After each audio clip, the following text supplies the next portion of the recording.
ATM దొంగలు రెచ్చిపోతున్నారు. Security లేని ATM సెంటర్ల వద్ద రెక్కి నిర్వహించి అర్ధరాత్రి వేళలో చోరీలకు పాల్పడుతున్నారు. చడి చప్పుడు కాకుండా ఏటీఎం సెంటర్లలో దూరి డబ్బులు దోచుకెళ్తున్నారు. అయితే ఇప్పుడు మీకు చూపించబోయే స్టోరీలో ఆ దొంగ వ్యూహం బెడిసికొట్టింది.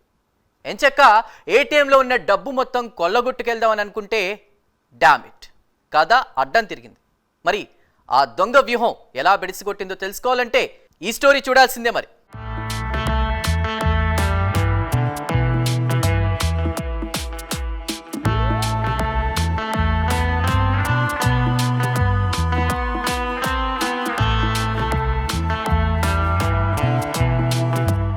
సంగారెడ్డి జిల్లా బొల్లారం మున్సిపల్ పరిధిలో బీరప్ప బస్తీలో హెచ్డిఎఫ్సి బ్యాంకుకు చెందిన ఏటీఎం సెంటర్ ఉంది.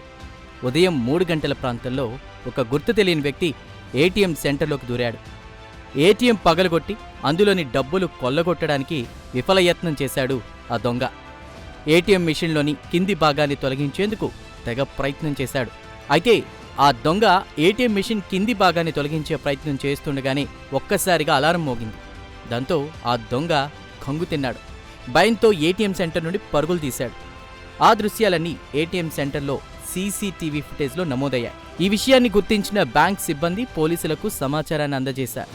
బొల్లారం సీఐ రవీందర్ రెడ్డి తన సిబ్బందితో కలిసి ఘటనా స్థలిని పరిశీలించారు. సీసీ కెమెరాల ఆధారంగా చోరీకి యత్నించిన వారిని గుర్తించేందుకు పోలీసులు ప్రయత్నిస్తున్నారు.